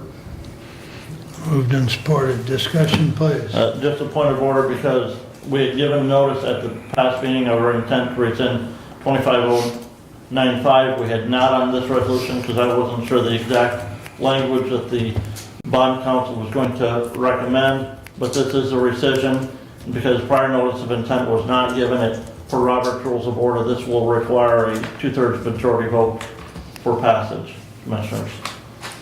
The other thing is, and the bond council and I had some discussion, it's a question of whether we should, when we pass the notice of intent, we publish that notice of intent in the Daily newspaper.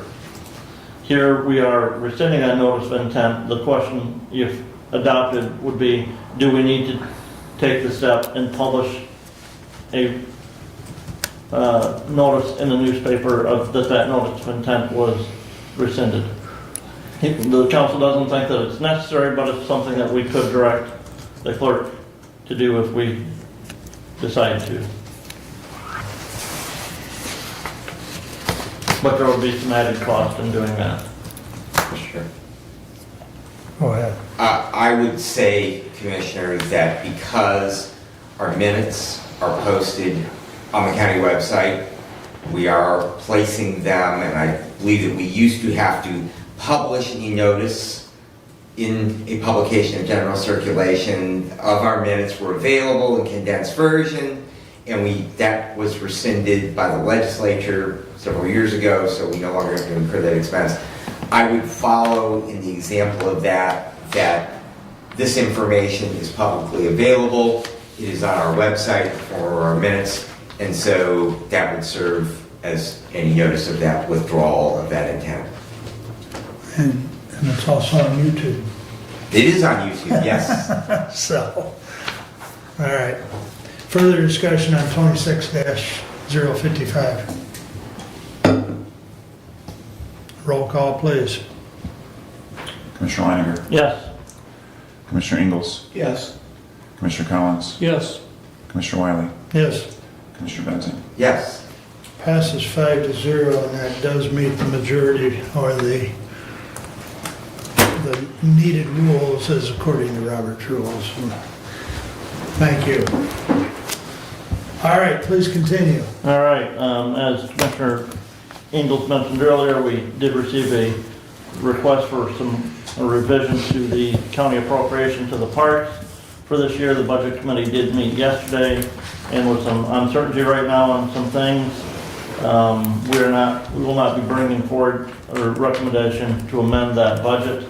Some of those uncertainties specifically dealing with the state budget and the talk of changing some of the personal property tax exemption and actually exempting all personal property tax from the state from taxation. That would result in just over $1 million in property tax loss to the county. So not sure exactly what the planned makeup is on that from the legislature yet, but I do know that the House is working to make that part of their state budget negotiation, and so some uncertainty there. Also, we've seen some increase in some line items. Pretty much inmate medical at the jail is getting close to their budget line item for the year, so we'll have to be looking at some budget amendments there. So, because of some of the increased costs there. Opioid committee meeting is tomorrow. Substance use disorder committee meeting is on Thursday, and that is at the MDHHS building. Board of Health has committee meetings next week.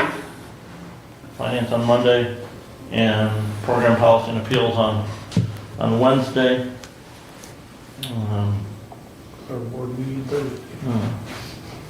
Yes. I did have some communication with Registered Deed Equalization Director, Mr. Wheeler. He had been notified from the Fayette Township Assessor that Ranger Power has submitted the request for a solar energy facility payment in lieu arrangement. I don't believe the county has received the actual notice from the township on that yet, but that's something that may affect the county's revenue on that going forward as well, as if that was to be agreed to at the local level. That is phase one. Yes. Yeah, that has to be submitted to the townships that have zoning prior to them going live on production through the statute, as I understand it. So I don't know if Fayette Township addressed that at their township meeting last night or not, but From there. yeah. So the auditor will be working on our audit next week, doing that primarily remotely, not coming here physically, but doing that remotely. And that is all I have at this time. It was, I think it's a budgetary item. It was talked about earlier in public comment about the surcharge. Would you like to address that? The telephone surcharge, Correct. for emergency management, that is a special revenue fund budget. Those funds are used strictly for the operation and maintenance of the 911 staff and equipment. I believe currently we're about a $1.5 million budget there at 911. I would have to go and look at the current budget to see where we projected that fund balance to be at the end of the year. They do have a fund balance there, but as Director Whitaker has addressed, and especially public comment at our last meeting, that there's some ongoing expenses there. I know we're upgrading the phone system out there, and I think there's another $125,000 expenditure that's going to be paid to, use some of that fund balance. We are also this year finishing the final payment on the loan for the construction of that building, so that'll be done. But as everybody knows, even when you're making payments on a building, there's still maintenance costs and operational costs to maintain that. As far as the comment that it's a forever tax, in 1976, I believe, the voters of Hillsdale County approved the general operating millage for Hillsdale County at 5.75 mils. That issue has never been back on the ballot before the voters again, and so, but we're not levying 5.75 mils, we're levying, because of the Headley Amendment, we're levying less than that. We are dependent on that telephone surcharge for the operation on 911. My view in putting that on the ballot without a recurring need for recurring on that is we're so dependent on that, we need that, whether it be the $3 that we're currently assessing or whether it be less than that in the future. And that's where the Board of Commissioners, working with the 911 board need to continue to look at that every year and determine what that surcharge needs to be. We're in the process of switching over from a VHF system to this 800 megahertz system, and hopefully that's finished here by August of this year. But even on that new system, we don't know fully yet what our operational costs are going to be on an ongoing basis for operation and maintenance of that new system. We have some estimates, but estimates only go so far. Actual incurred expenses are a better tell on that. The other thing is, that issue comes before the Board of Commissioners at least by the middle of May every year to look at. And just because when the citizens authorize that $3 charge, doesn't mean the Board of Commissioners is going to approve a $3 charge every year. Okay. Public Safety Chair would like to add any comments to that subject? I would just simply say that we have always renewed it on a recurring basis, and I see absolutely no reason to change that.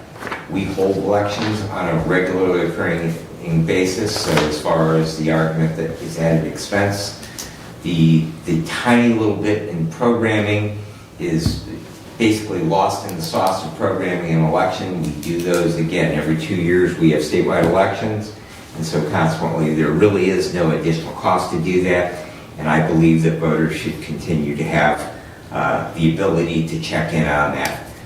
As far as assessing, I believe now for 3 years we have set it at $3. We have every year built on the fund balance, and we also have a number of other millages which we do have. There's case law in regards to a Board of Commissioners setting millage rates, and we have continued to assess those additional millages for senior services, for ambulance provisions at the full allowed millage rate authorized by the voters, less any heavily rollbacks.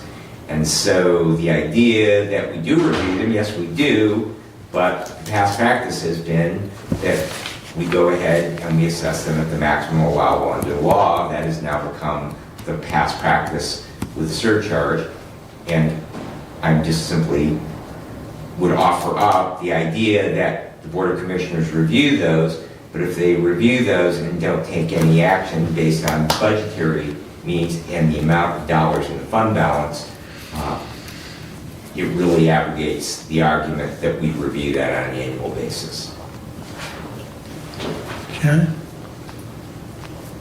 Director Whitaker, you got any comments you'd like to share with us at this time? I think he still has his report. You still got a little bit of your report yet? Well, in regards to, there's no added cost in that. Unfortunately, in the past, I believe in 2019 and 2013 was the last time that issue was on the ballot. 2019 was not a general election year, and so the county bore added cost with putting that on the ballot. And 2013 was the same. The county bore added cost of putting that on the ballot. So,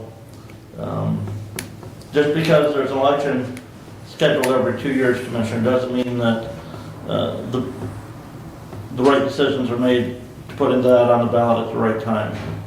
Again, I have full faith that the citizens support the need for 911 and realize that that $3 surcharge, which currently is $3, doesn't mean that it's going to be that in the futures at $3. And those citizens do have the right on referendum, because every 4 years, the people who set that surcharge, this body, are up for election.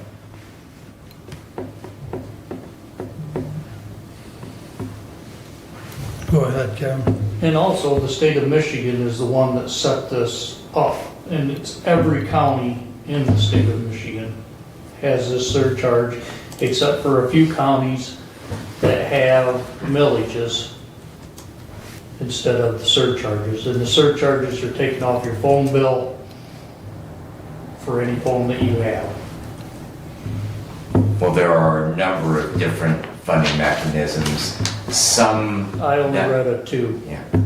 So they can be a general fund appropriation as part of budget, because some 911 centers are actually housed within the sheriff's department.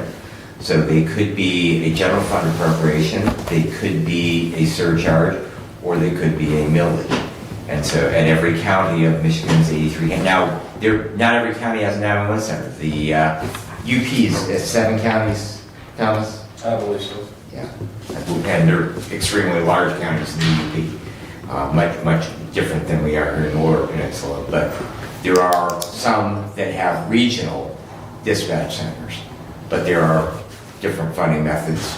Every county or every region makes that decision based on their needs. Okay. We got anything else? Brent? Any other comments or questions for Brent?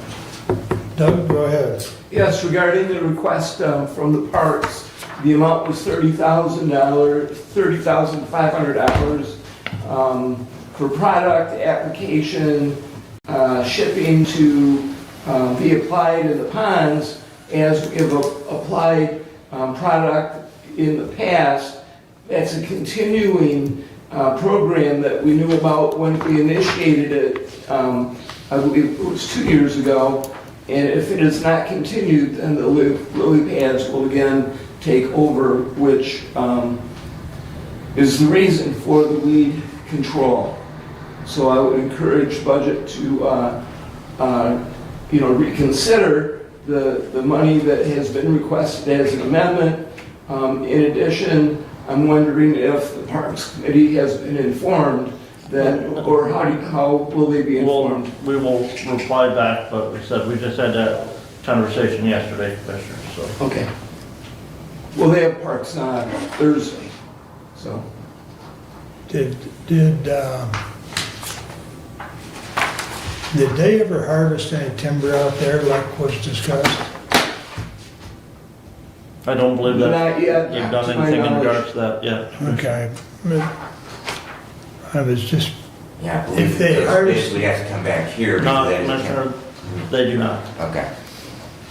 but, I'm just thinking outside the box as far as money for that pond, but, okay. Anything else?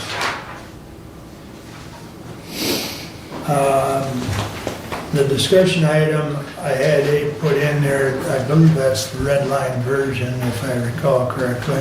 Should be. And Brad and I have already started a short list of what I've got to get back to Beth on. And I think Commissioner Leininger pointed out we may want to try and, since they're our labor attorneys, talk to them about the drug use part in our handbook and better define trace. That word trace is in there. There's also something else that just came up, Commissioner. And the Budget Committee will get you something in regards to per diems and mileage to Yes. include in there. Yes. The other thing is, the salary employees, when they leave mid-year, determining what, some language to determine what percentage of their, how we determine their payment. Right. Yeah, I've got a note here, Derek, something Yeah. about department head's departure. Yes, So, and again, it's not just department heads, but it's salaried individuals. correct. So, Okay. Well, get that language Because to me and I'll get it. hourly employees, you pay them for the hours that are worked. Salary employees, if somebody quits or terminates, the salary employee on May 10th, Percentage. how do you determine what to pay them to? Right. Well, get that to me so that I can send it the way budget would like to see that. And the same goes true of everyone else. If you see something, and Brad and I've got a couple to discuss because we got an email on a couple of them. But one of the things Brad and I did discuss that we need to get some clarity on, and maybe Beth needs to state as far as the cell phone, the hands-free. Correct. Yeah, when operating county vehicle or personal vehicle on company time. So, and then comp time, Derek noted that it was deleted, when in fact, I think we talked last night that it was probably a deletion in error for a variety of reasons, but we'll make sure comp time gets back in there with probably some cleanup on that to go along with some of your discussion that you had with courts. Yes. So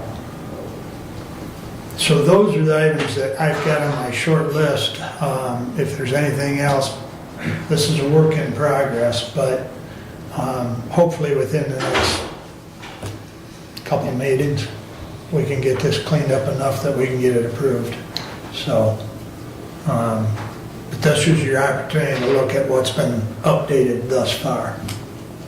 And some came from the committee, some came from us, some came from department heads or elected. So it's a work in progress. So. Is the wording of the payout, PTO payout, are you looking at that? Thank you. That's one of your things? Well, I mean, it limits PTO, the current wording will limit PTO payout to 240 hours. Right? Right. Which is 30 days. But we cap it, the PTO accumulation. At 540, wasn't it? 540, I believe. Yeah. Yeah. 520. 520, okay. I've got a question. Matter of fact, that one email we got had a question about The portion. the payout. Yeah, And And we'll make sure the language- It does read, to me, it does read weird. I think the portion should be on the other side of unused, the Okay. unused portion, instead of portion of their unused. If that's what the Yeah. intent is. Right. Right. We'll get clarification with council. right. Yep. Yeah, Beth's been real good to work on this handbook. I think that's one of her areas of expertise, I believe, so, thus far. All right.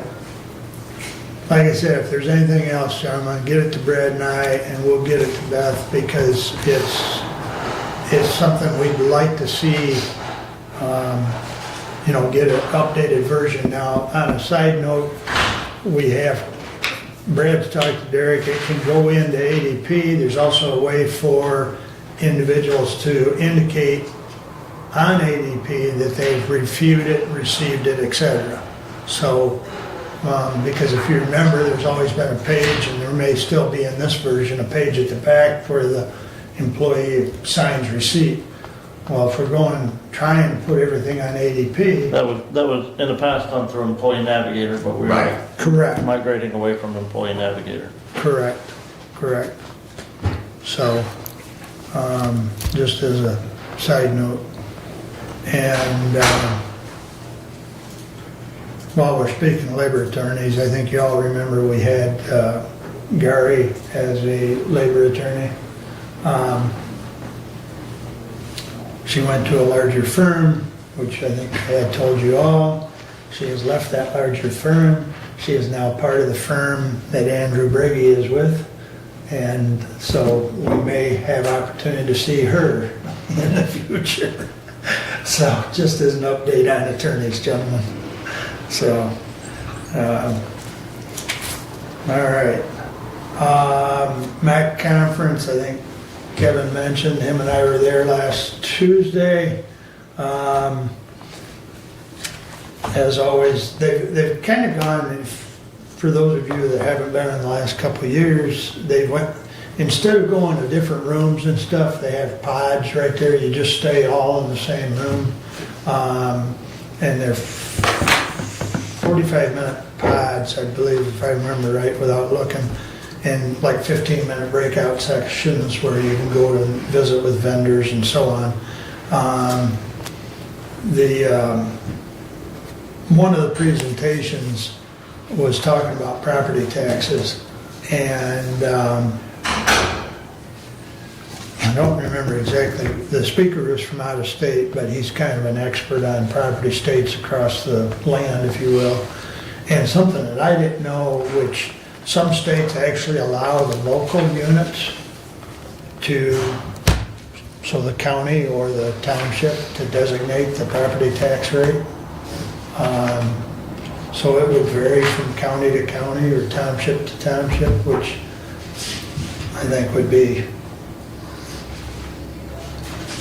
that would mean I'd want to buy land in Branch County rather than, you know what I'm saying? So if you were a farmer close to a county line and the tax rate was better, so I think it'd be confusing, but he just talked about that a little bit, and I thought that was interesting that I was unaware that there was such an animal where local units were taking care of their property tax rate set.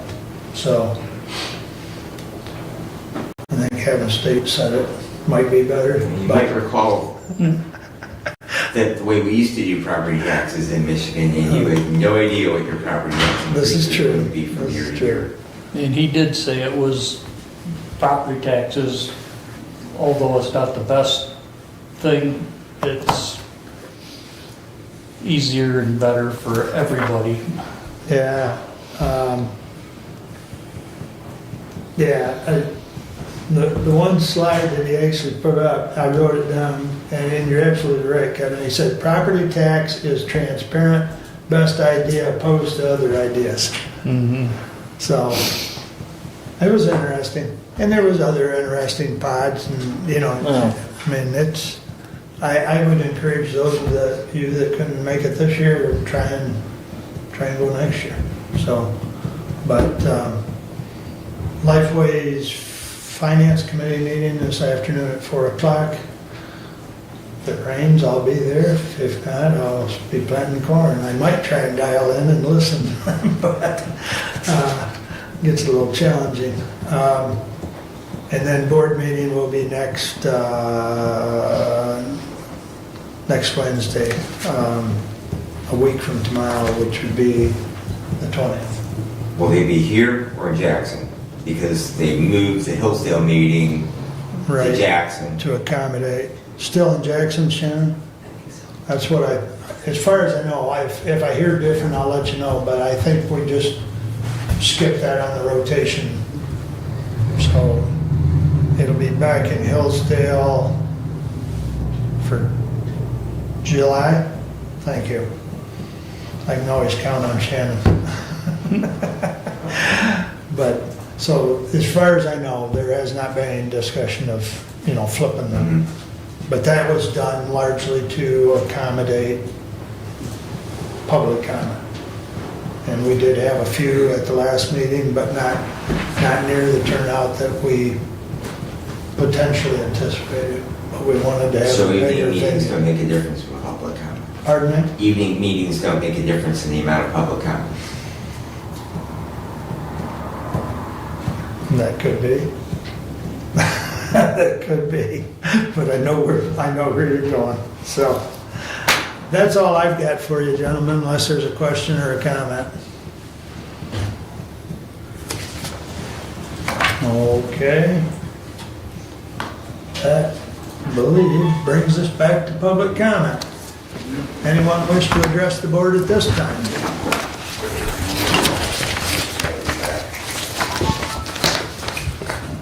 Good morning, gentlemen. Lawrence Peter, 3151 Mills Road, Hillsdale, 49242. I think the reason why the Lifeways meeting in Jackson was not well attended was because it was so far for so many Hillsdale people to go, particularly at dinner time, with so many of the young families with children trying to get their kids fed, into bed, and ready for the next school day. It's been a long and winding road with regard to the Lifeways decision. but doing the right thing is the right thing to do, and I want to thank each and every one of you for doing the right thing today with your votes. Thank you. I'm thinking about the phone surcharge and just an odd comment here for consideration. Are those charges based on landlines or on area codes or something like that? Because I think the number of landlines are shrinking. And myself, I have a Virginia Beach phone number. I'm not even sure that I would be assessed that amount of money because I've had that phone number for 15, 20 years before I even moved here. Now, I'd like to take a moment and address you on something entirely different, if I may. When I'm not here or participating in bond referenda, ballot initiatives, et cetera, one of the things I do here in the community is act as the administrator of the St. Anthony Family Center. The St. Anthony Family Center does a lot of things for St. Anthony parishioners, but probably our biggest muscle movement is the performance of a food pantry. During 2025, the St. Anthony Family Center food pantry served nearly 1,300 unique families, resulting in nearly 1,500 total visits. Of those 1,300 families, 53% came only once, while 5% came every month during the year 2025. We think of ourselves as a bridge, not a crutch. We think of our support that we provide to the Hillsdale community as extremely vital. That represents over 5,000 individual persons receiving food on a monthly basis when the average size of the family is 3.4. We're open twice a week, Tuesdays and Fridays. On Tuesdays, we pass out food boxes from 12:30 to 2 o'clock, and on Fridays from 9:30 to 11 o'clock. And each one of those baskets of food is actually several boxes, includes roughly 20 pounds of protein, about 2 cases worth of canned goods, and a lot of fresh fruit and vegetables, including carrots, onions, potatoes, yams, celery, radishes, tomatoes. It's a lot. And we have almost 50 volunteers from the community, and many of them are your friends and colleagues that you've known for a long period of time, who help in that effort. We provide both spiritual sustenance and literal sustenance. Because sometimes the most important thing we can do is look someone in the eye and say, "How are you? Are you okay? What's going on?" And that 5% of people who come, many of our retirees here in the community, depend on that nutrition to help get them through because they're on fixed limited income. And that's 70, 75, 80. They're not going to go get a job working third shift at Martin Rea or somewhere else. So we think that's important. I'll mention that very few of those, nearly 1,300 unique families, less than 0.5%, maybe even 0.1% are Catholic. The people that we support, by and large, are what I would consider to be mismal or non-formed Christians. They all profess a belief in God and in Jesus, if you were to ask, but they don't know much about it in most cases. But they're grateful. And so, serendipity is great. It's now 11:35. At noon on Tuesdays, we provide a hot lunch, and we've been doing this about 50 times a year, every Tuesday. It's different every time. We've got a great team that supports it, and our doors are open to everyone. And I'd like to invite you, commissioners, every single one of you, and Clerk Bain, please, you're welcome as well. In fact, everyone's welcome. We do not discriminate on the basis of race, religion, sex, whatever. Please come and join us for lunch. If not today, if this meeting wraps up, then on any other Tuesday. Lunch is served from 12 to 12:30, and then 12:30 we start passing out boxes of food. I thank you very much for your time today. The work you do here is extremely important. I mean that. And I know that sometimes the comments can be a little rough, and in the mosh pit can be a few elbows here and there. But I respect each and every one of you, and I thank you. God bless you all. Thank you. Anyone else wish to address the board at this time?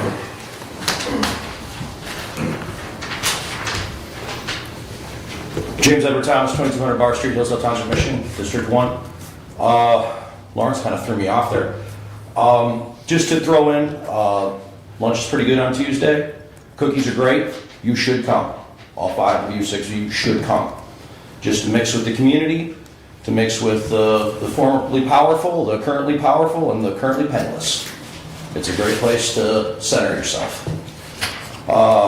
Sidebar, Cobra Motorcycle is an amazing member of this community. They've helped out with something like 230 of the 1,300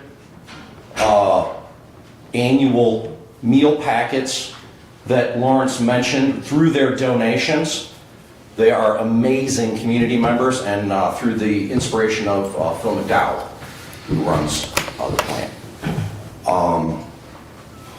I looked it up. What I can find is $115,000 on an architect and $125 allocated is the best I read. And I guess I wanted to bring it up again because where is Corey Murray? Where is our local paper? We have the Adams Times here. We have other people here who are doing their, no offense, bit work.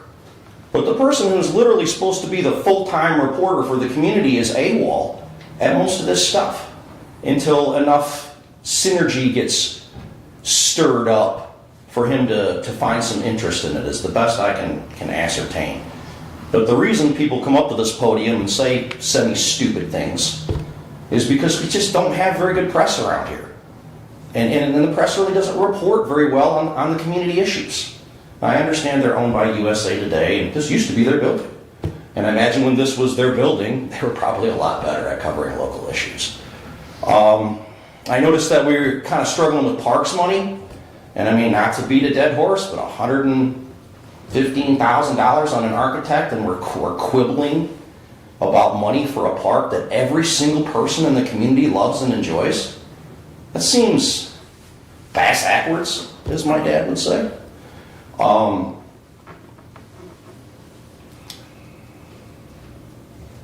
I don't know if I'm right, but when I pulled up to the county building and I saw a contractor from Adrian here servicing our building, I thought, well, that's Lenawee County. And I realized that as a small community, we don't necessarily have all the collection of professionals we need to get everything done all the time. But just talking about subcontractors, I worked in the steel industry for a long time, 3rd generation steel. One of the things that was the significant, was an outlier for the demise of the U.S. steel industry was the company's reliance on contractors. Instead of doing stuff in-house, instead of taking the responsibility, the culture, the mindset that this is ours and we will own it and take care of it, we now hired out. And we hired out to cheaper and cheaper and cheaper and cheaper contractors and got cheaper and cheaper and cheaper and cheaper work in return. I think there's a lot to be said for the fiscal responsibility of hiring out. I think it's the right thing to do a lot of times. But I would hope that the body would really consider preserving wealth in the community. And I do watch a lot of wealth fly out of this community, whereas other communities I've been a part of, it comes in and it stays. So maybe if we're going to hire people to say, do the HVAC, maybe we should have some sort of protocol where we go to, say, Griffiths or somebody first. And we might have done that. I, again, could be ignorant. But we go to a local contractor first. And if that person cannot fit the bill, now we start to outsource from outside the community. I think that one of your most important jobs, which I have no idea how to do, and I could not do better than you are doing, is to preserve wealth in this community, to bring it in and to keep it here, just like Doug did with Cobra Motorcycle. Thank you for your time. Thank you. Anyone else wish to address the board?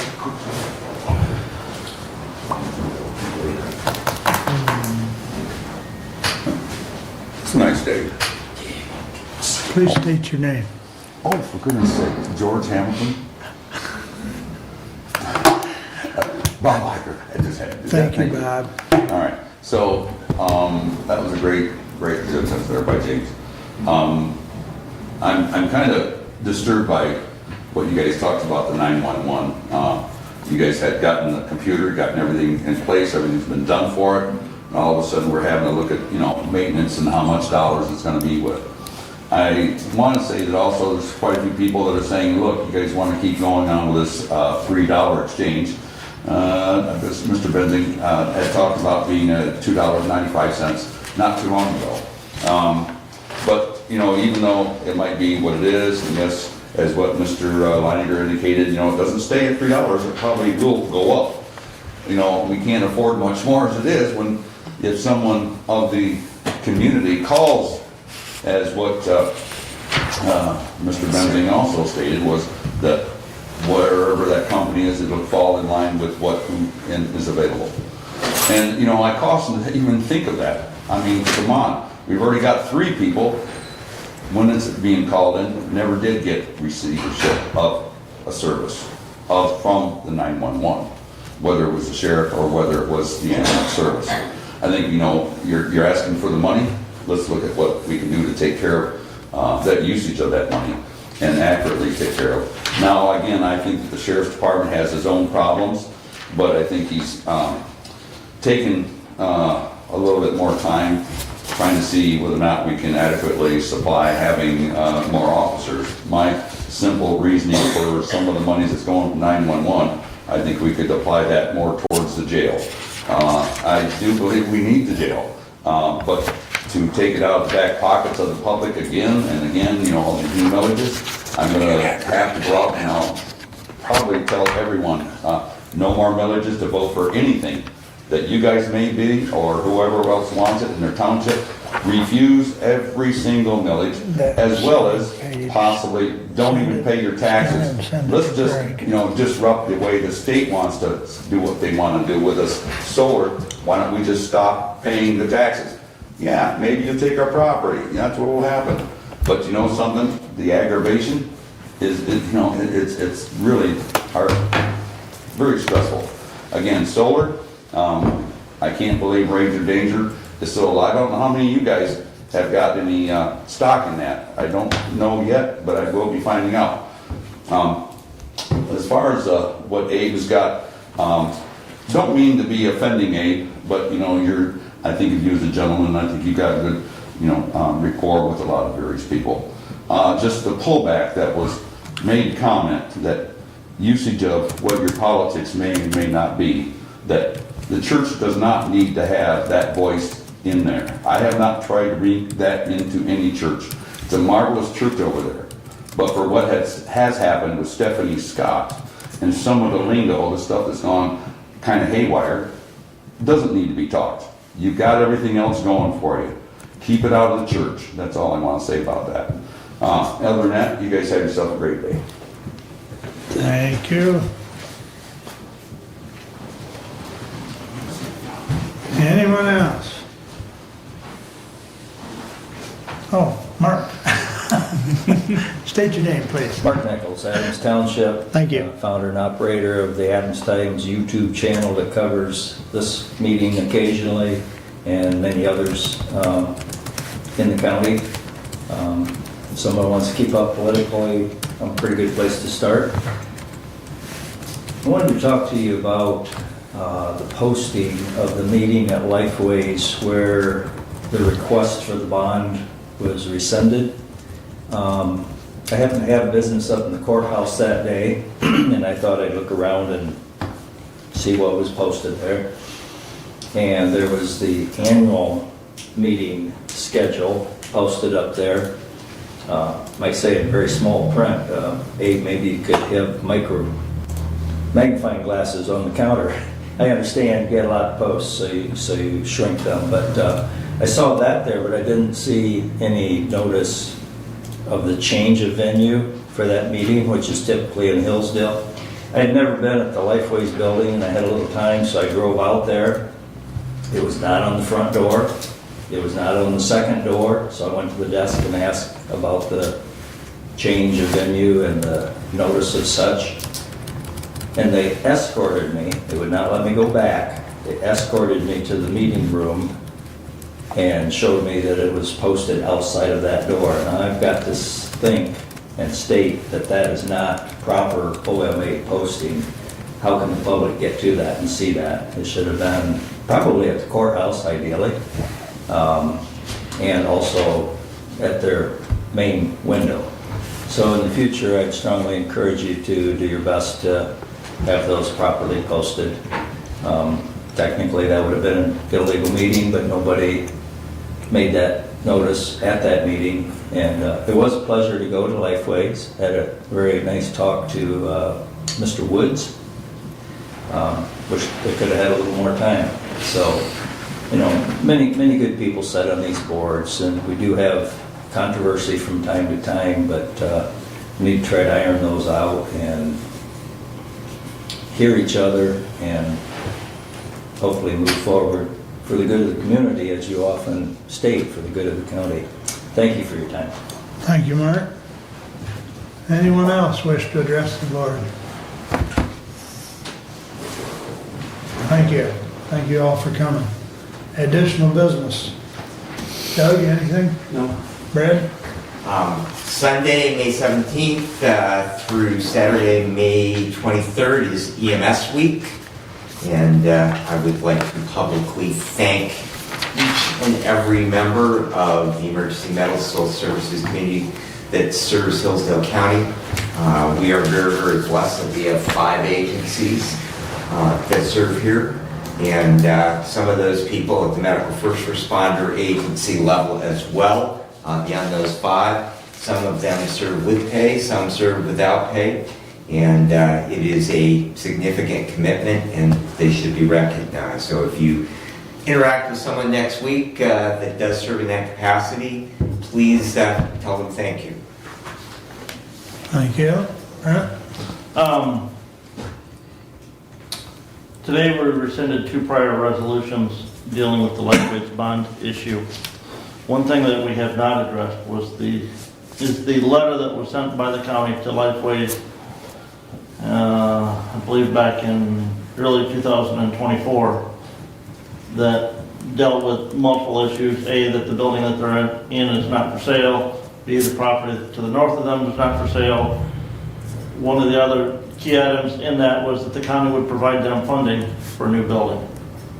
So I think we need to have some consideration regarding that letter that was sent, and maybe take some further action at a future board meeting.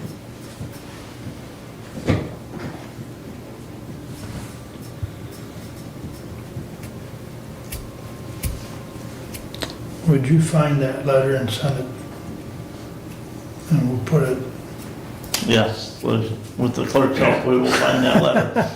If perhaps you could send it to all of us, Mr. Clerk. Yeah, that'd be fine too. But I think your point is well taken. The other comment is, Lifeways is a separate public entity. The clerk posts their meeting notices in the courthouse simply out of courtesy. That's not a requirement that any of their meeting notices be posted at the courthouse. That would be up to that public body to deal with their posting at their own locations. And I believe it was posted at the Hillsdale office, to the best of my knowledge. Of the Lifeways office? Yes. Only on, unless it was on the south door, but if it should have been on both. It was only on that inside meeting room door, so sitting on the board, you might advise them to follow a little bit. I'll follow up on that. Thank you. Yep. Okay, Kevin, anything additional? Nope.